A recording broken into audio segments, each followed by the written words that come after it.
안녕하세요, 호돌이입니다. 구독과 좋아요를 눌러주시면 부자 되실 겁니다. 오늘도 영상을 클릭해 주셔서 감사합니다. 반도체는 크게 메모리 반도체와 비메모리 반도체로 나뉩니다. 지난 1편에서는 메모리 반도체에 대해 살펴봤는데요. 데이터를 영구적으로 저장해주는 낸드 플래시도 있었고, 전자기기가 켜져 있을 때에만 임시로 저장하는 D램도 있었죠. 메모리 반도체가 데이터를 저장하기 위해 사용되는 것과 달리 데이터의 저장이 아닌 다른 목적으로 사용되는 반도체를 비메모리 반도체라 합니다. 간혹 반도체는 크게 메모리 반도체와 시스템 반도체로 나뉜다는 이야기도 볼 수 있는데요. 사실 시스템 반도체는 비메모리 반도체의 일부에 불과하며 메모리 반도체가 아닌 모든 나머지 반도체는 비메모리 반도체라 불립니다. 비메모리 반도체는 종류가 워낙 다양해 정의하기가 좀 어렵습니다. 그래서 사람들은 이렇게 이야기합니다. 메모리 반도체가 아닌 반도체라고요. 흔히들 진짜 반도체는 비메모리 반도체이고, 비메모리 반도체의 시장 규모가 훨씬 크니 비메모리 반도체를 잘해야 한다는 이야기도 볼 수 있는데요. 사실 이는 다소 틀린 이야기일 여지도 없진 않습니다. 메모리 반도체가 아닌 나머지 모든 반도체를 비메모리 반도체라 부른다고 이야기했는데요. 얼핏 생각해봐도 매우 다양한 종류의 비메모리 반도체가 있으리라 짐작해볼 수 있습니다. 저장이 아닌 다른 용도는 무궁무진하게 다양하기 때문입니다. 이러한 모든 비메모리 반도체를 잘하는 것은 현실적이지 않은 이야기일 수 있다는 겁니다. 어쨌든 비메모리 반도체는 몇 가지로 분류가 가능한데요. 대표적인 비메모리 반도체는 연산과 제어를 위한 반도체가 있습니다. 대표적으로는 CPU나 GPU, 통신칩 등이 있지요. 이외에 센서의 역할을 하는 비메모리 반도체도 있습니다. 빛이 들어오거나 소리가 들어오거나 특정한 종류의 가스가 달라붙으면 반응하는 반도체이죠. 이를 응용하면 사진을 찍기 위한 이미지 센서로 만들 수도 있고, 더욱 응용하면 태양광 패널이 되기도 하지요. 또한 유독가스가 누출됐을 때 이를 감지하기 위한 가스 센서로 만들 수도 있습니다. 이들 외에 빛을 내주는 발광소자도 있습니다. LED는 흔히 반도체 산업과 구분되어 이야기되기는 합니다만 엄연히는 비메모리 반도체에 해당됩니다. 다만 산업적인 관점에서는 주로 반도체 산업과 구분되어 LED 시장은 별도의 시장으로 간주되기도 합니다. 앞선 메모리 반도체와 마찬가지로 비메모리 반도체도 기본적으로 반도체 물질이 스위치의 역할을 담당한다는 점에선 똑같습니다. 메모리 반도체와 비메모리 반도체는 기능이 다르다는 근본적인 차이 말고도 산업적인 관점에서 이 둘 사이에 두드러지는 큰 차이가 있는데요. 먼저 메모리 반도체는 종류가 한정적입니다. 휘발성과 비휘발성으로 구분이 되고 D램과 낸드 플래시가 대부분을 차지하죠. 이에 반해 비메모리 반도체의 특징은 다품종이라는 점입니다. 추후 기회가 되면 설명하겠지만 다품종은 여러 의미를 갖는데요. 비메모리를 만드는 업체가 매우 다양하며 그 중에서도 특정 분야에 최적화된 기업들이라는 점과 제조 공정에서 메모리와 달리 몇 가지 변화가 필요하고 더욱 다양한 공정과 신기술이 필요하며 공정의 변화가 비교적 빠르고 반도체를 제조하는 업체들이 일부 공정의 외주를 더욱 활발히 해야 하며 외주 제조업체도 특정 영역의 전문화됨을 의미합니다. 또한 대개의 메모리 반도체는 삼성전자, SK하이닉스, 마이크론 등의 세트 업체가 제품의 설계와 생산을 모두 일괄적으로 진행하는 경우가 절대적인데요. 물론 상장사 제주반도체처럼 설계만 담당하는 메모리 반도체 업체도 있습니다만 설계와 생산을 모두 함께하는 업체들의 시장 점유율이 90% 이상입니다. 이에 반해 비메모리 반도체는 설계업체 따로, 제조업체 따로인 경우가 많습니다. 설계만 하는 업체를 팹리스라 부르며 대표적으로는 애플, 퀄컴, 미디어텍, 엔비디아, AMD 등이 있습니다. 이에 반해 팹리스가 요청한 물량의 제조만 담당하는 업체를 파운드리라고 부르며 대표적으로는 대만의 TSMC, UMC, 삼성전자 파운드리 사업부가 있습니다. 팹리스와 파운드리를 동시에 겸하는 업체들도 있습니다.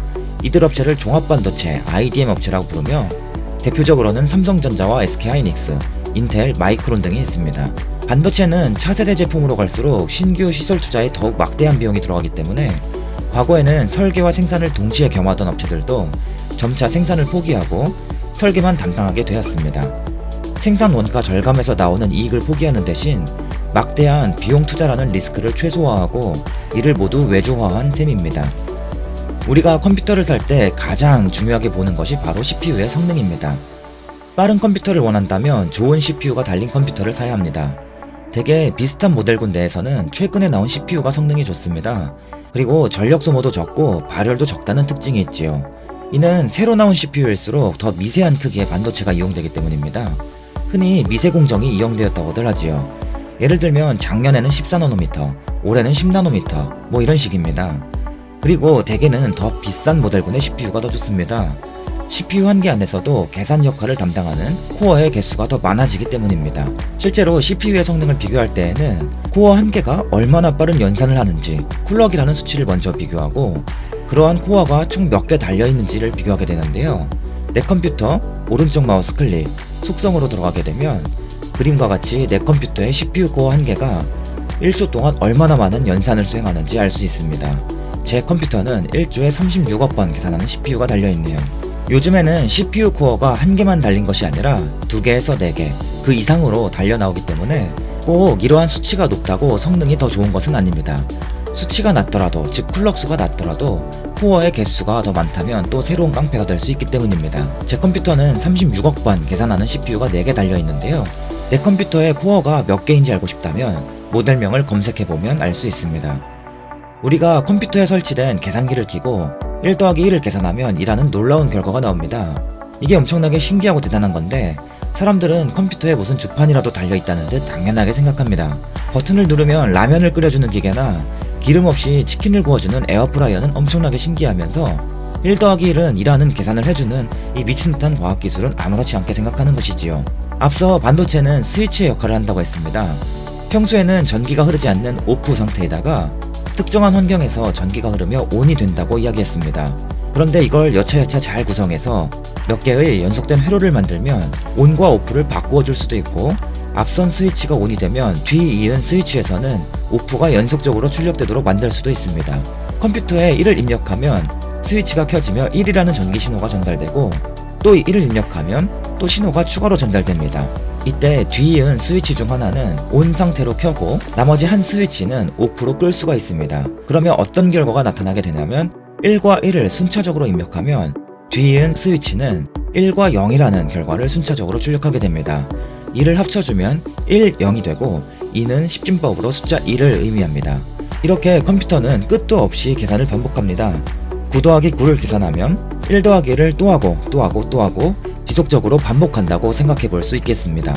하지만 이러한 계산이 항상 성공적인 것만은 아닙니다. 예전 펜티엄 시절 인텔이 CPU를 새로 출시했는데 설계 실수로 소수점 계산이 잘못되는 어처구니 없는 상황이 발생했었습니다. 이에 따라 대규모 리콜에 들어가기도 했었지요. 여튼 CPU는 이런 식으로 계산을 끊임없이 수행하는데 앞서 보듯 제 컴퓨터에서는 1초에 36억 번을 계산합니다. 우리가 컴퓨터를 킨 직후엔 컴퓨터가 좀 버벅거리는데요. 윈도우를 로딩하고 윈도우 바탕화면이 켜지고 카톡도 뜨고 보안 프로그램도 켜지고 하나 둘 프로그램이 실행되는 과정에서 속도가 크게 느려집니다. 컴퓨터가 아직 이런저런 프로그램들을 실행하기 시작하느라 CPU가 굉장히 많은 업무를 수행하고 있기 때문에 버벅이는 것입니다. 컨트롤, 쉬프트, ESC를 누르면 지금 CPU가 얼마나 바쁘게 돌아가는지 확인할 수 있습니다. 간혹 컴퓨터가 버벅일 때 CPU 점유율이 100%로 나오는 경우가 있는데 CPU가 최대치로 돌아가며 연산 작업을 끊임없이 하고 있다는 뜻입니다. CPU를 가장 잘 설계하는 업체는 인텔과 AMD입니다. 인텔은 종합반도체 업체이기 때문에 자사가 설계한 CPU를 직접 제작할 수 있지만 AMD는 생산 능력이 없는 팹리스이기 때문에 대만의 TSMC 등의 제조 외주를 주게 됩니다. 대만의 TSMC는 비메모리 반도체 제조 세계 점유율 50%를 차지하는 세계 1위 업체입니다. 삼성을 매우 싫어하기로 유명한데요. 인텔이 자사의 CPU를 직접 만든다고는 하지만 본인들이 모든 물량을 다 생산할 수 없다 보니 일부 물량은 TSMC 등의 외주를 주게 됩니다. CPU에 대해서는 제 블로그 반도체 산업 쉽게 이해하기 10편에서 살펴볼 예정이며 유튜브 영상으로는 4편 즈음에 추가로 업로드하게 될 것 같습니다. CPU에 관해 아주 재밌는 이야기가 있습니다. 인텔의 CPU 제품군을 살펴보면 i7 뭐뭐뭐뭐라는 제품이 있고 이보다 성능이 우수한 i7 뭐뭐뭐뭐 K라는 제품이 있습니다. AMD 제품도 뭐뭐뭐뭐라는 제품이 있고 이보다 성능이 더 우수한 뭐뭐뭐뭐 X라는 제품이 있죠. 이처럼 제품명 뒤에 K가 붙거나 X가 붙으면 성능이 더 좋은 제품이라고 알려져 있습니다. 실제로 K 또는 X가 붙은 제품이 코어당 쿨럭 속도가 더 높습니다. 예를 들어 i7 뭐뭐뭐뭐는 1초에 3억 번 계산한다면 i7 뭐뭐뭐뭐 K는 1초에 3.5억 번 계산하는 식입니다. 하지만 i7 뭐뭐뭐뭐와 i7 뭐뭐뭐뭐 K는 본래 다른 제품이 아닙니다. 똑같은 설계도를 이용해 똑같은 라인에서 똑같이 생산한 제품입니다. 인텔뿐만 아니라 AMD의 뭐뭐뭐뭐와 뭐뭐뭐뭐 X도 마찬가지입니다. 그런데 똑같이 만들어도 성능이 다릅니다. 뭔 소리냐고요? 똑같이 만들어도 어떤 경우에는 하품이 나오고 어떤 경우에는 상급품이 나옵니다. 그러면 이를 각각 분류해 다르게 포장해 다르게 파는 것입니다. 빵집에서 똑같은 빵을 똑같이 한 번에 구웠는데 어떤 빵은 왜인지 맛이 없게 나왔고 어떤 빵은 맛있게 나왔습니다. 그러면 맛없는 빵은 프랜차이즈로 넘기고 맛있는 빵은 호텔 제과점에서 파는 것입니다. 비메모리 반도체도 마찬가지입니다. 똑같이 만들어도 잘 안 나온 제품은 좀 더 낮은 모델용 이름을 붙여서 싸게 팔고 잘 나온 건 더 높은 클래스의 모델명을 사용해 비싸게 팝니다. 반도체 테스트 공정을 통해 이를 판별합니다. 이는 앞선 포스팅의 메모리 반도체에서도 성능이 낮은 낸드 플래시는 USB용으로 팔고 성능이 높은 제품은 SSD용으로 파는 것과 마찬가지입니다. 이에 대해 몇 가지 더 재밌는 이야기들이 있는데 이는 나중에 후속편에서 다뤄보도록 하겠습니다. CPU를 이야기할 때 빼놓을 수 없는 비메모리 반도체는 MCU입니다. 하지만 MCU에 대해서는 할 이야기가 매우 많으므로 다음 편 영상을 통해서 상장사 어버브 반도체와 함께 MCU에 대해 상세히 다뤄보도록 하겠습니다. 컴퓨터를 구매할 때 컴퓨터의 성능을 반드시 살펴보기 마련인데요. 이때 가장 중요하게 살펴보는 부품은 CPU일 겁니다. 컴퓨터 성능 중 많은 부분이 CPU가 좋냐 아니냐에 따라 결정되기 때문입니다. 스마트폰도 컴퓨터와 마찬가지로 CPU의 성능이 매우 중요합니다. 그런데 아무리 찾아봐도 스마트폰의 CPU에 대한 정보는 찾기가 어렵습니다. 스마트폰에는 CPU 대신 AP란 게 달려있기 때문입니다. 그래서 아이폰이나 갤럭시의 신제품 출시 행사 같은 것을 보면 이번 제품에는 무슨 AP가 달렸다라고 홍보하고는 합니다. 아이폰은 A11, A12라는 이름의 AP가, 갤럭시는 엑시노스나 스냅드래곤이라는 이름의 AP가 달려 나옵니다. 왜 스마트폰 성능을 이야기할 때에는 CPU 대신 AP를 이야기할까요? 스마트폰에도 당연히 CPU가 들어갑니다. 하지만 컴퓨터와 달리 기기 자체의 크기가 굉장히 작기 때문에 CPU를 따로 넣고 이런 칩, 저런 칩을 다 따로 넣으면 너무나 많은 공간이 소모됩니다. 그래서 CPU와 통신칩, 그래픽칩, 이런 칩, 저런 칩을 모두 합쳐 하나의 칩으로 만들어주게 되는데 이를 AP라고 하는 것입니다. AP람은 사실상 CPU의 성능은 물론이고 그래픽 성능, 통신 성능 등등 모든 성능을 합친 개념이라고 볼 수가 있겠습니다. AP 또한 CPU와 생산 공정은 비슷한 부분이 많습니다. CPU를 만들 때와의 차이점이라면 설계 시 CPU 외 칩들도 한 번에 설계를 진행하게 되고 필요에 따라 다른 칩들과 한꺼번에 설계하고 제조하는 공정이 필요하기도 합니다. 이처럼 여러 칩의 기능이 하나의 칩 안에 들어가는 경우를 시스템 온 칩이라고 부릅니다. AP를 설계하는 대표적인 업체가 바로 애플, 퀄컴, 삼성전자입니다. 그런데 애플과 퀄컴은 설계만 할 뿐 칩을 직접 생산하지는 않는 팹리스 기업입니다. 파운드리라 불리는 제조 전문 기업에 외주를 주게 됩니다. 대만의 TSMC에 외주를 줄 수도 있고 삼성에 외주를 줄 수도 있습니다. 문제는 애플과 삼성은 아이폰 대 갤럭시 스마트폰에서도 경쟁 관계이기 때문에 애플은 웬만하면 삼성보다 TSMC에 외주를 주고 싶어 합니다. 또한 TSMC의 보다 발달된 기술로 인해 더욱 저렴하게 AP를 제조할 수 있어 실제로 애플 최근 AP는 모두 TSMC에 외주를 맡기고 있습니다. 갤럭시 스마트폰을 쓰시는 분들은 참고하실 만한 사항이 있습니다. 똑같은 갤럭시 S20이더라도 어떤 S20은 삼성이 자체 개발한 엑시노스 AP가 탑재되기도 하고 퀄컴이 설계한 스냅드래곤 AP가 탑재되기도 합니다. 특히 우리나라에 판매되는 제품은 주로 엑시노스가 장착되어 나오고 미국에 출시하는 제품은 주로 스냅드래곤이 장착되어 나옵니다. 삼성은 최대한 많은 제품에 자체 개발한 엑시노스를 탑재하고 싶어 하지만 특허 문제나 국가 간 이해관계를 고려하여 일부 국가에 출시되는 제품은 퀄컴사의 제품을 채용합니다. 아직은 삼성의 AP 성능이 퀄컴 대비 못 미친다는 시각이 많다 보니 국내에서도 스냅드래곤을 원하는 분들도 많이 계신 것 같습니다만 국내에 출시되는 갤럭시는 거의 대개 엑시노스가 탑재됩니다. AP의 특징이라면 칩의 성능을 극대화시키면서도 최대한 작게 만드는 것이 중요합니다. 이를 위해 AP 자체도 성능을 더욱 좋게 그리고 작게 만들게 되고 칩을 완성하는 과정에서 다른 칩과 이어붙이는 과정도 더욱 많은 발전이 이루어지고 있죠. 이에 대한 상세한 이야기는 향후 후공정편에서 다뤄보도록 하겠습니다. 만약에 게임을 정말 좋아하시는 분이라면 그래픽카드 성능에 민감하실지도 모릅니다. 컴퓨터의 그래픽 성능을 결정하는 것이 바로 그래픽카드인데요. 그래픽카드에도 CPU와 유사한 연산 프로세서가 들어가 있는데 바로 GPU입니다. 과거에 이랬던 그래픽이 이렇게 변하고요. 또 이렇게도 변할 수 있는 건 모두 GPU의 발전 덕분이었습니다. 간혹 주식 투자를 하시는 분들 중에 모니터를 한 번에 4개, 6개, 8개씩 설치하고 실시간으로 차트를 분석하며 투자를 하시는 분들이 있는데요. 이 또한 그래픽카드의 성능이 좋아야 합니다.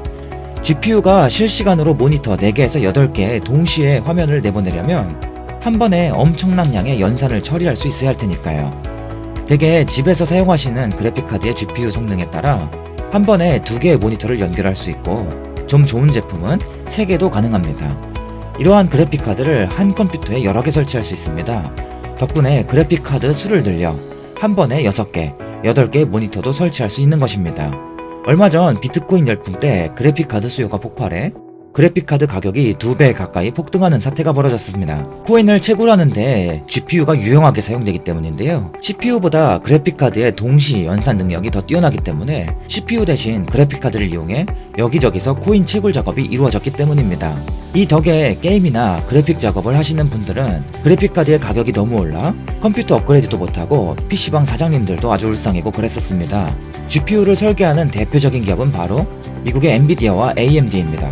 그러나 이들은 직접 생산할 능력이 없기 때문에 모두 생산 외주를 줍니다. 주로 TSMC가 외주를 담당해 왔는데 삼성전자도 최근 GPU 생산 사업에 본격적으로 뛰어들었고 얼마 전에 RTX의 생산을 수주한 바 있었습니다. 과거에만 해도 GPU 시장은 주로 고사양 게임 등으로 한정되었기 때문에 CPU 시장 대비 규모가 적다는 인식이 팽배했습니다만 코인 시장은 물론이고 AI 시장에서 GPU가 유용하게 사용되므로 고성능 CPU 못지않게 상당한 성장성을 나타낼 영역이라 볼 수 있겠습니다. 파운드리 업체들 입장에서는 향후 GPU 물량을 얼마나 담당할지가 관건이기도 하지요. 삼성전자가 비메모리 반도체 사업을 확대하기로 한 이상 GPU 수주도 당연히 초유의 관심사가 될 수밖에 없습니다. 비메모리 반도체는 정말 많은 종류가 있는데 그 중에서도 센서 반도체도 매우 중요합니다. 사진을 좋아하시거나 셀카를 많이 찍으신다면 이미지 센서를 꼭 살펴볼 법한데요. 내 얼굴을 엄청나게 예쁘게 꾸며주는 인스타용 보정 어플도 정말 엄청나게 신기하다는 걸 인정해야 합니다만 이미지 센서도 이해할수록 엄청나게 신기한 거거든요. 센서는 앞선 반도체 제품들과 마찬가지로 칩 내부에 위치한 반도체 물질이 스위치 기능을 하며 들어오는 빛을 저장하게 됩니다. 반도체의 스위치 기능이 켜지는 순간에 한해 센서는 빛이 반응할 수 있게 되고 센서가 빨간빛, 초록빛, 파란빛을 각각 감지하여 3개의 색상을 각각 저장합니다. 이 3개의 색상을 통해 우리가 알고 있는 모든 색상을 표현할 수가 있는 것입니다. 이렇게 R, G, B가 한 개씩 모여 하나의 픽셀을 이루게 됩니다. 우리가 사진을 찍을 때 화소라는 단어를 많이 보게 되는데요. 새로 나온 핸드폰일수록 카메라의 화소수가 더 높습니다. 화소는 CIS 이미지 센서상에 RGB로 이루어진 픽셀이 총 몇 개 있는지를 일컫는 말입니다. 1000만 화소짜리 카메라면 RGB 3개의 구성이 총 1000만 개 있다는 뜻입니다. 1000만 화소짜리 카메라로 찍으면 사진 한 장이 총 1000만 개의 점으로 이루어지게 됩니다. 이미지 센서도 여러 가지 종류가 있습니다. 우리가 보통 핸드폰 카메라로 사진을 찍을 때보다 DSLR로 사진을 찍을 때 사진의 퀄리티가 훨씬 좋습니다. 핸드폰이 아무리 좋아졌다 하지만 DSLR 따라가려면 여전히 멀었습니다. DSLR의 사진 화질이 월등히 좋은 이유는 센서의 크기가 크기 때문입니다. 센서의 크기가 크면 훨씬 많은 빛을 받아들일 수 있고 같은 시간에 더 많은 빛을 받아들이면 사진의 표현력이 더 향상될 수밖에 없는 것입니다. DSLR은 주로 CCD라는 센서를 사용했고 스마트폰은 CMOS라는 센서를 사용했는데 요즘에는 DSLR도 CMOS가 도입되는 추세입니다. 우리가 밤에 찍은 사진은 낮에 찍은 사진보다 화질이 대폭 떨어집니다. 그 이유는 센서에 들어가는 빛의 양이 적어 센서가 RGB를 쉽게 구분하지 못하기 때문이죠. 이처럼 빛이 부족한 환경에서는 센서의 성능을 더욱 끌어올리기 위해 센서에 더 강한 전압을 걸어주어 센서를 더 민감하게 만들어줍니다. 하지만 민감하게 만들어줄수록 원치 않는 노이즈도 더 크게 발생하기 때문에 밤에 찍은 사진의 화질이 크게 떨어지는 것입니다. 이를 ISO라고 부르는데 DSLR이나 미러리스를 공부해보신 분이라면 ISO의 개념을 쉽게 하실 것입니다. 어떤 사진이든 사진 촬영 정보를 보면 ISO가 나옵니다. 낮에 찍은 사진은 50에서 500 범위 내에서 찍히지만 밤에 찍은 사진은 500에서 10,000 사이에서 찍히게 됩니다. 이는 센서가 인위적으로 더 민감해진 상태에서 찍혔다는 뜻입니다. 이미지 센서도 대개는 설계업체가 따로 있고 이들 업체가 TSMC, 삼성전자, SK하이닉스에 외주를 주게 됩니다. 현재 이미지 센서 시장에서 가장 잘 나가는 기업은 소니인데요. 각종 DSLR은 물론 스마트폰 카메라에 들어가는 고품질 이미지 센서를 잘 만들기로 유명합니다. 소니를 뒤잇는 기업은 바로 삼성인데요. 삼성이 공격적으로 이미지 센서 사업을 확대하고 있고 갤럭시의 자사 제품을 폭넓게 탑재하기 시작하면서 세계 1위의 포부를 펼치는 만큼 머지않아 소니를 따라잡을 것이란 전망도 간간히 볼 수 있습니다만 아직까지는 소니가 시장에서 멀찍이 앞서 있는 상황입니다. 삼성은 소니를 이기기 위해 메모리 반도체 제조 시 사용되던 기술을 적용하거나 1억 화소 카메라를 출시하는 등 공격적인 행보를 펼치고 있어 주목됩니다. 이외에도 매우 다양한 종류의 비메모리 반도체가 있습니다. 다음에 다룰 MCU나 전력 반도체, 디스플레이용 반도체, 심지어 스마트폰의 고속 충전을 가능하게 해주는 충전 회로 반도체 등 정말 다양한 종류가 있습니다만 후속편에서 차근차근 살펴보도록 하겠습니다. 비메모리 반도체는 설계가 극히 어렵고 칩의 종류에 따라 노하우와 경험이 중요해 설계 능력이 제품의 성패를 결정짓게 되는데요. 이를 위해 다양한 제품 개발로 레퍼런스를 쌓고 똑똑한 인력을 지속적으로 유입시키는 것이 중요합니다. 노하우와 경험이 중요한 영역이다 보니 사업을 오래 영위한 기업들이 더욱 유리한 고지에서 제품을 개발할 수밖에 없는 것이지요. 그럼에도 우리나라도 일부 비메모리에서 많은 노하우를 쌓으며 비메모리 영토를 확장하기 위해 더욱 많은 성과를 낼 준비를 하고 있습니다. 이상으로 문과생도 이해하는 반도체 산업 2편이었고요. 더 많은 내용은 꼭 블로그에 오셔서 반도체 시리즈를 함께 살펴보시기 바랍니다. 자, 그럼 여기서 끝! 오늘도 시청해주셔서 감사합니다. 호돌이였습니다.